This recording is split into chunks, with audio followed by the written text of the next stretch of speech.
व्यवस्था बताई थी, और उसका जो आगे का भाग है प्रांतीय शासन और नगर का शासन, इसे मैंने कहा था इसे मैं एक बार में बता दूंगी, एक एपिसोड में इसे क्लियर कर दिया जाएगा। तो क्या हमने पिछले क्लास में क्या देखा कि केंद्रीय व्यवस्था कितनी अच्छी थी,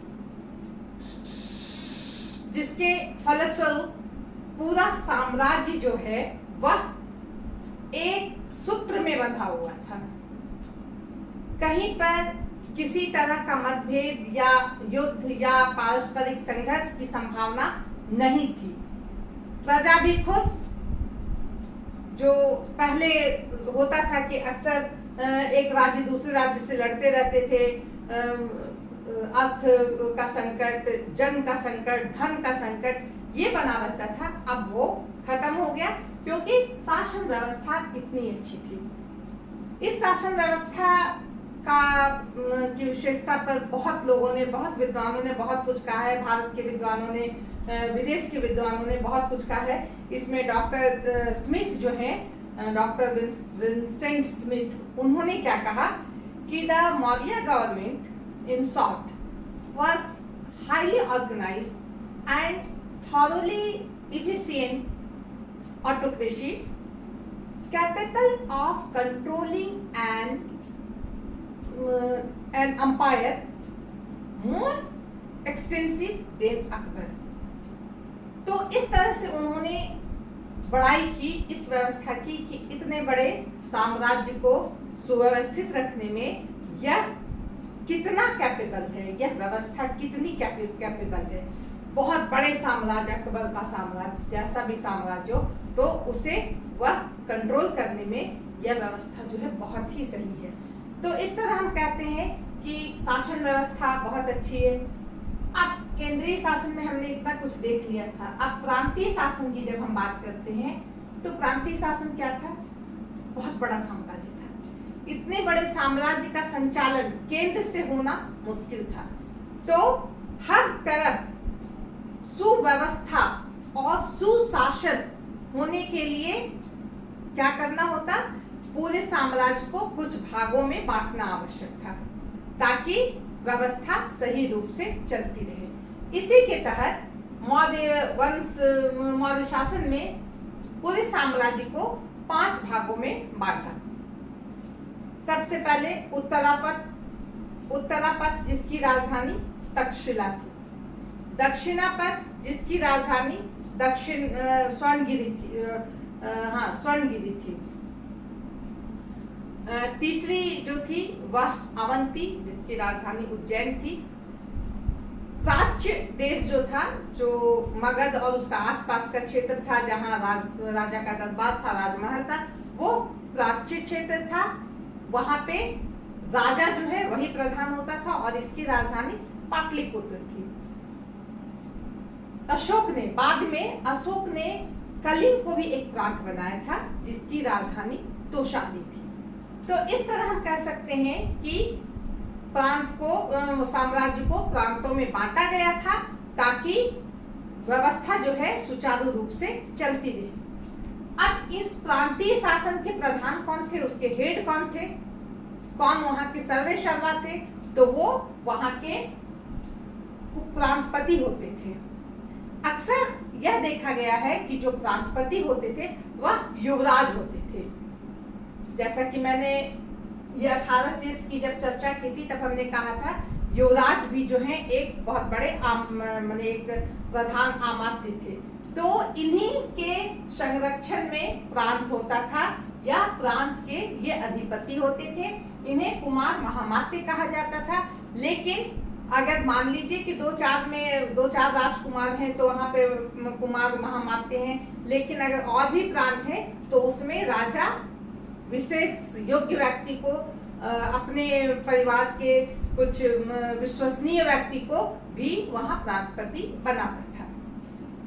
इस प्रांतपति को सहायता देने के लिए उनको भी जरूरत होती है ना परामर्श की, सलाह की, तो उसके लिए भी एक मंत्री परिषद होती थी जो प्रांतपति को जब आवश्यकता हो उनके कार्य में सहयोग देने के लिए होती थी।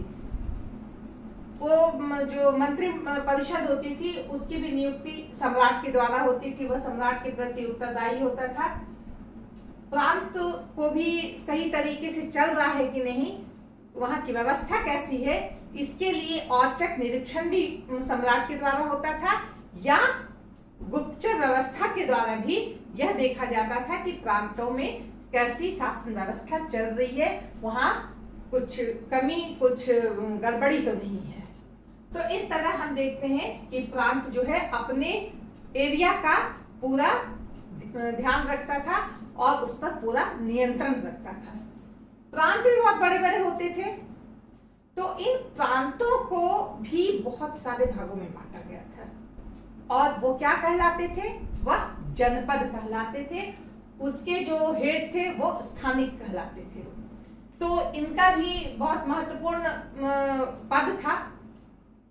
उस क्षेत्र के जनपद की शासन व्यवस्था में स्थानिक जो थे वो बहुत अहम भूमिका निभाते थे। वहाँ के लोगों की क्या आवश्यकता है, कल्याण के लिए क्या करना है, सिंचाई के लिए, व्यापार के लिए, परिवहन के लिए, जितनी भी ऐसी आवश्यकता है, शिक्षा के लिए, वह अपने क्षेत्र में इसकी व्यवस्था करते थे। जनपद के अधीन 800 गांव होते थे। 800 गांव वाले को एक जनपद बनाया जाता था। इसी तरह उसके बाद द्रोणमुख होते थे, जिनमें गांव की संख्या 400 होती थी, यानी 400 गांव का जो एक समूह होता था वह द्रोणमुख होता था। इसी तरह खरवाटिक जो है वह 200 गांवों का समूह था। संग्रहण जो है वो 10 गांवों का समूह था और ग्राम जो है वह अकेला था। ग्राम तो एक गांव हुआ, यानी 10 गांव मिलता था तो एक संग्रहण बनता था। इसमें भोजक और गोप ये जो थे ये कर संग्रहण का काम इन्हीं के हाथ में था। ग्राम का जो हेड होता था वह ग्रामिक कहलाता था और उसके पास भी बहुत सारे अधिकार थे। अक्सर उनका निर्वाचन गांव के लोगों द्वारा होता था और गांव जो है बहुत उन्हें बहुत स्वतंत्रता प्राप्त थी। वह जो है उनकी व्यवस्था, उनके जो भी वहां पे कार्यकलाप होते थे उसमें जो ग्रामिक है बहुत बड़ी भूमिका होती थी। मान लीजिए किसी तरह का लड़ाई झगड़ा हो गया या किसी तरह का विकास कार्य करना है, कोई पुल बनाना या कोई सड़क बनाना है, तो ग्रामीण के सहयोग से, उसके परामर्श से ग्राम के विकास के लिए लोग काम करते थे। और ग्रामीण जो है वह एक सम्मानीय व्यक्ति होता था और उसको भी सलाह देने के लिए एक ग्राम परिषद होती थी, जिसमें गांव के बड़े बूढ़े लोग होते थे। तो इस तरह हम देखते हैं गांव जो है शासन की इकाई थी, लेकिन इसकी स्थिति भी बहुत मजबूत थी। और इसके बाद ये सब जितने भी थे, इनमें टैक्स का जो वसूली करना है या यहाँ की जो व्यवस्था करनी है, उसमें स्थानीय का महत्वपूर्ण योगदान होता था। इसके अलावे संविधाता जो है वह भी इनके आय व्यय का ब्यौरा रखता था, इनके कागजात को देखता था। बहुत सारे विषयों पर उनकी भी भूमिका होती थी इनके ऊपर। तो इस तरह हम देखते हैं प्रांतीय शासन भी केंद्रीय शासन का एक छोटा रूप था। ये अलग बात है कि यहाँ सम्राट है, वो सर्वे सर्वा है, उसके ऊपर कोई नहीं है, लेकिन यहाँ पे ये जिम्मेवार थे केंद्रीय शासन के प्रति जितने भी थे। लेकिन फिर भी हम यही कह सकते हैं कि केंद्रीय शासन का छोटा रूप जो है वह प्रांतीय शासन था और इसी के द्वारा जो है शासन व्यवस्था बहुत अच्छे तरीके से चलने में सक्षम हुई थी। अब हम बात करते हैं नगर शासन की। ये नगर शासन जो है ये बहुत ही महत्वपूर्ण अंग था शासन, मौर्य शासन साम्राज्य के शासन प्रबंध का। नगर शासन इतनी अच्छी थी उस समय की यूनान में भी बहुत सारे नगर राज्य हुआ करते थे, वहां की भी शासन व्यवस्था इतनी व्यवस्थित, इतनी सुचारू, इतनी ढंग से नहीं बनी हुई थी जैसी कि यहाँ की बनी हुई थी। यहाँ के जो नगर के हेड होते थे, प्रधान होते थे, वो पौर कहे जाते थे। आज भी होता है ना, मेयर होते हैं, महापौर होते हैं, बिल्कुल उसी तरह नगर शासन के जो प्रधान होते थे वह पौर कहलाते थे। इन्हें नगराध्यक्ष भी कहते थे और भी इन्हें बहुत सारे पद का नाम था जो पौर का पर्यायवाची था। तो इस तरह नगर शासन पूरे नगर को सुरक्षित रखने के लिए, उसको विकसित करने के लिए, उसे हर तरह से वहाँ के लोगों को जो भी आवश्यकता हो, उसकी जो बेसिक आवश्यकता हो सरकार के द्वारा जो होनी चाहिए उसे पूरी करने में इन पौर का हाथ बहुत महत्वपूर्ण था। तो पौर जो है उनके अंदर भी अधिकारी होते थे, और जैसा कि बताइए पौर जो थे ये कौन थे? केंद्रीय पदाधिकारी 18 जो तीर्थ थे ये, उसी में से ये पौर भी होते थे। इनके नीचे भी अधिकारी होते थे और उसके नीचे भी द्वितीय श्रेणी के अधिकारी होते थे, और उनके नीचे भी अनेक कर्मचारी होते थे जिनके द्वारा नगर शासन को एक सही तरीके से चलाया जा रहा था। मेगास्थनीज ने वर्णन किया है पाटलिपुत्र का, जो उस समय का सबसे बड़ा नगर था, राजधानी थी, वो जो जहाँ राजा रहते थे पाटलिपुत्र, वहाँ का वर्णन जो उन्होंने किया है वह बहुत ही विहंगम है। जैसे कि उन्होंने लिखा कि पाटलिपुत्र जो है बहुत विस्तृत क्षेत्र में फैला हुआ नगर था, जिसके चारों तरफ एक घेरा लगा हुआ था, उसमें बहुत सारे दुर्ग बने हुए थे। इस जो बड़े से घेरा था, जो बाउंड्री था, उसमें 64 दरवाजे थे, 600-700 उसमें बुर्ज बने हुए होते थे। इसके अलावा उसकी सुरक्षा के लिए नगर के बाहर खाई बने हुए होते, जो 19 फीट चौड़ी और 30 फीट गहरी खाई होती थी। इसमें पानी भरा होता था ताकि बाहर से किसी तरह का आक्रमण या कोई शेर, भालू, बाघ टाइप का भी जीव जंतु जो है सीधे नगर में प्रवेश ना कर जाए, उससे बचने के लिए यह व्यवस्था की गई थी। पाटलिपुत्र नगर बहुत ही भव्य था, गंगा और सोन नदी के संगम पर स्थित था। तो इस तरह से पाटलिपुत्र नगर इस तरह से तैयार किया गया था कि चारों तरफ से वह सुरक्षित भी रहे और अंदर में जितना विकास हो सके वह हो सके।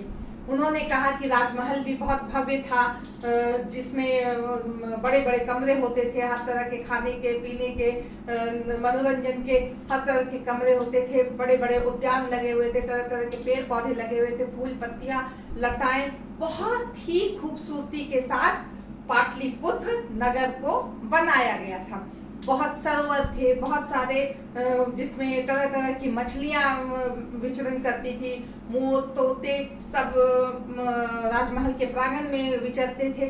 तो इस तरह हम यह कह सकते हैं कि एक ऐसा कॉन्सेप्ट था जो हमें बताता है कि उस समय आज के से हम तुलना करें तो वह किसी स्थिति में वह व्यवस्था आज की व्यवस्था से कम नहीं थी। यह बहुत बड़ी बात है। इसके अलावा जो महत्वपूर्ण बात है, नगर शासन को चलाने के लिए 6 समिति होती थी। फिर वही बात, 30 सदस्यों का एक मंडल और 6 विभाग, 6 समितियां। उन 6 एक समिति में 5 सदस्य होते थे। तो ये 6 समिति है, हर समिति में 5 सदस्य। इनका क्या काम था? पहला जो समिति है वो शिल्पकला समिति थी, जो शिल्प कला, शिल्पकारों से संबंधित होती थी। शिल्पकारों को क्या आवश्यकता है, क्या होना चाहिए, क्या नहीं होना चाहिए, उन्हें क्या दिक्कत है, ये देखने का काम शिल्पकला समिति करती थी। दूसरा वैदेशिक समिति। वैदेशिक समिति वो थी जो बाहर से जो विदेशी आते थे उनके हित की बात करती थी, उनकी सुरक्षा की बात करती थी, उनके रहने खाने की व्यवस्था करती थी। इस तरह बहुत सारे विदेशी आते थे, व्यापार के लिए आए, कोई शिक्षा प्राप्त करने के लिए आए, कोई बहुत सारा काम था, कोई भिक्षु थे। तो इस तरह बहुत लोग धर्म संबंधी बातों के लिए, अध्ययन के लिए आए। तो बहुत सारे लोग विदेश से आते थे। इन विदेशियों का उचित प्रबंध करना इस समिति का काम था। इत्तेफाक से अगर किसी विदेशी की मृत्यु हो गई तो उनका अंतिम संस्कार कराना, या उनके जो धन संपत्ति जो भी उन्होंने अर्जित किए या जो उनके पास संपत्ति है उनको सही उत्तराधिकारी तक पहुंचाना, ये सब वैदेशिक समिति का काम था, जो बहुत ही महत्वपूर्ण काम था। तीसरी समिति व्यापार वाणिज्य समिति थी, जो नगर के व्यापार वाणिज्य पे को कंट्रोल रखती थी कि कहाँ से व्यापार हो रहा है, क्या जा रहा है, क्या आ रहा है, बहुत तरह के मुद्दे होते हैं उसके अंतर्गत। उन सभी पर नियंत्रण रखती थी वाणिज्य व्यापार समिति। तो इस तरह से यह समिति भी अपना काम बहुत सही तरीके से कर रही थी। क्रय विक्रय समिति नगर था, नगर में व्यापार होते थे, व्यापार वाणिज्य के अलावा जो है उद्योग धंधे भी थे, यहाँ क्रय विक्रय होता था। तो ये समिति इस बात का ध्यान रखती थी कि क्रय विक्रय जो होता है उसमें किसी तरह का गलत ना हो, नाप तौल से संबंधित गलती ना हो, मिलावट संबंधी गलती ना हो, या किसी को ठगा नहीं जाए, या जो इस तरह से बहुत सारे ऐसे विषय होते थे जिन्हें क्रय विक्रय समिति देखती थी। अब हम बात करते हैं जनसंख्या समिति की। ये जनसंख्या समिति क्या थी? नगर के जन्म और मृत्यु इनका पूरा ब्यौरा रखना, इनका रजिस्ट्रेशन करना इनका काम होता था, जो एक महत्वपूर्ण काम था। अगर कभी कभी ऐसा होता था कि मृत्यु बहुत अधिक हो रही है तो ये बात भी जानने की कोशिश की जाती थी कि आखिर मृत्यु क्यों हो रही है, कहीं कोई रोग का तो प्रभाव नहीं है। तो इस तरह जनसंख्या नियंत्रण समिति, जनसंख्या समिति जो है वह भी बहुत बड़ा काम करती थी। और सबसे लास्ट में हम कहेंगे कर समिति। कर समिति टैक्स के बिना तो सब कुछ, मैंने जैसा बताया कि बिना मुद्रा के, बिना अर्थ के सब कुछ बेकार है। तो ये कर के द्वारा फिर से यहाँ से धन लिया जाता था जो केंद्र तक पहुंचता था, चाहे वो शिल्पकारों की से टैक्स लिया जाए, चाहे वो विदेशी जो आए हैं उनसे लिया जाए, या व्यापार वाणिज्य जो कर रहे हैं उनसे टैक्स ली जाती थी, जो क्रय विक्रय से संबंधित व्यक्ति हैं उससे ली जाती थी। तो इस तरह टैक्स जो विभाग था, टैक्सेशन विभाग, वह बहुत ही मुस्तैदी से अपना काम करता था ताकि कोई आदमी बहुत बड़ी उस पर कार्रवाई होती थी अगर कोई टैक्स बचाने की कोशिश करता था। तो टैक्स नहीं बचाना है इस बात का खास ध्यान रखा जाता था। अगर आपको टैक्स लगना है तो आप दीजिए, वो एक अपराध था। तो इस तरह कर समिति जो है नगर से के जितने सेक्शन है वहां से कर संग्रहण का काम करती थी। और इस तरह हम अब देखें एक बात तो हम यही कह सकते हैं कि मौर्य साम्राज्य की शासन का जो शासन प्रबंध था वो एकदम उच्च कोटि का शासन प्रबंध था, जिसमें पूरा साम्राज्य शांति, सुरक्षा, समृद्धि के साथ आगे बढ़ रहा था, प्रजा खुशहाल थी और यह व्यवस्था इसीलिए बहुत दिन तक जो है लागू रही। तो आप लोग शासन प्रबंध पढ़ लिया मौर्य वंश का, और अब इसे अच्छा से समझ लीजिए।